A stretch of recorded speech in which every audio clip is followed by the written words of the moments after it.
대통령께 드리는 글 찹사인 은종복. 저는 서울 종로구 성균관대학교 인문사회과학 책방 풀무지를 26년 동안 꾸렸습니다. 책방 풀무질이 문을 닫는다는 소식이 알려지자 여러 사람들이 힘과 슬기와 돈을 모았어요.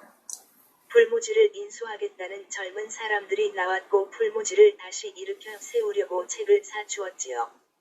올 설날 이틀 전에 대중모금을 시작했는데 4일 만에 1,000만 원이 모였고 오늘로 10일이 지났는데 1,800만 원이 넘게 모였어요. 저는 큰 회사에서 책방 풀무질에 1억 원을 주는 것보다 1,000사람이 만 원씩 모아서 1,000만 원을 모으는 것이 훨씬 뜻이 있다고 생각합니다.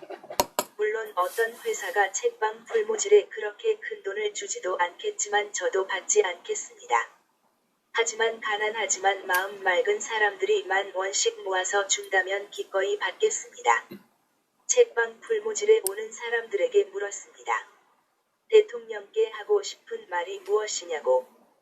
편의점 사장님은 성균관대 앞에 이마트 편의점이 새로 들어온 이야기를 했습니다.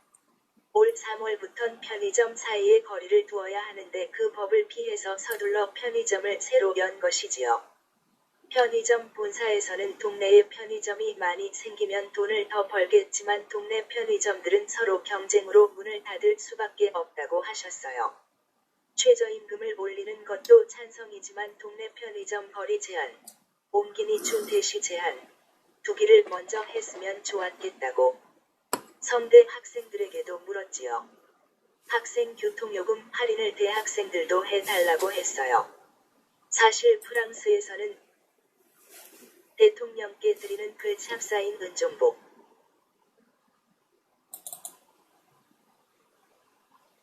사실 프랑스에서는 대학생이면 25번지 살 때까지 모든 문화예술 교통비가 정가에 5%만 내면 돼. 요 영화 한 편, 연극 한 편, 미술관 관람료가 우리나라 돈으로 500원이면 되지요. 학생들이 돈이 없어서 공부를 못하는 일이 없지요. 물론 그 나라는 대학생 학비도 한 학기에 50만 원만 내지요. 독일은 아예 학비가 없지만 출판사 일을 하는 분은 국가보안법을 없애야 한다고 했어요. 국가보안법은 남북이 평화롭게 하나 되는 길의 걸림돌이지요. 사람들이 마르크스가 1848년에 쓴 공산당선언을 읽었다고 모두 공산주의자가 될까요?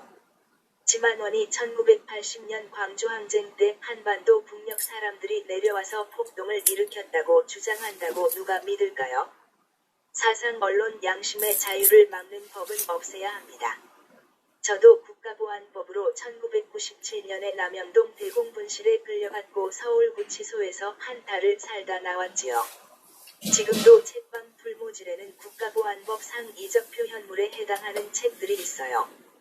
이제는 그런 책들을 너무 안 읽어서 문제가 아닐까요? 요즘 대학생들은 마르크스의 역사유물론적 변증법은 고사하고 그냥 변증법도 잘 모른다고 해요. 프랑스에서는 백성들 삶을 옥죄는 정책을 펴면 고등학생들이 먼저 거리에 나서서 시위를 하지요. 그들은 중고등학교 때 이미 노동조합운동사, 세계혁명운동사를 토론하면서 공부해요. 우리나라는 오로지 이름난 대학에 가려고 학창시절을 다 보내요. 대학에 들어가서는 일터 찾기 공부에 매달리다 보니 참된 민주주의를 찾으려는 공부와는 멀어지지요. 책방 풀무질에 오는 많은 사람들이 기본소득 정책을 펴달라고 했어요. 가난한 것을 증명해야만 돈을 주는 선별복지가 아니라 사람으로 태어났으면 누구에게나 한 달에 일정액을 그냥 주는 제도지요. 이제는 만 사람이 할 일을 기계 한 대가 하지요. 그 인공지능 기계가 머리 좋은 몇 사람 노력으로만 만들었을까요? 일을 하고 싶어도 일자리가 없는 사회예요. 모든 백성들에게 생활배당금을 주어야 합니다.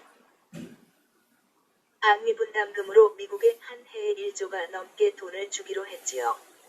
지난해 예산도 22조 더 커졌어요. 돈이 없어서 하지 않는 것이 아니라 하지 않아서 돈이 없는 것 아닐까요? 또 여러 사람들이 말했어요. 국민의 힘을 믿고 남북정책이나 포용정책을 더 힘차게 해달라고. 제발 토건 사업은 그만하라고. 어쩌면 경제 성장을 멈추려는 상상력이 있어야 한다고. 저는 딱 두 가지만 대통령께 부탁드리고 싶어요.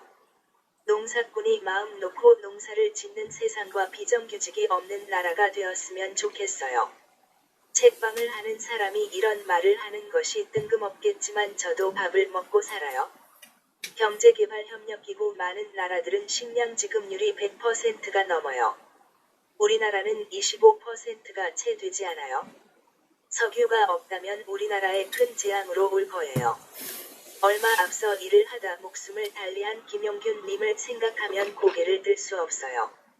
우리나라는 이승만 정권 때부터 바꾸지 않은 정책이 있어요. 바로 저국가저임금이에요. 그 정책은 이 땅에서 제일 행복해야 할 농사꾼 노동자 도시빈민들을 불행하게 만들고 있지요. 지금까지 이야기한 것들 모두가 문재인 대통령께도 오랫동안 생각하고 실천했고 더 잘 해보려고 애쓴다는 것도 알아요. 그래서 이런 자리를 만들어 주셨지요. 참 고맙습니다. 조금만 더 힘을 내주세요. 몸 마음 튼튼하세요. 2019년 2월 14일 목요일 새벽이 밝아오는 무렵 인문사회과학 책방 풀모질 일군 은종 복슨. 별표 사인 옮기니. 타자. 대쉬 최성년 대한공산당 발기인.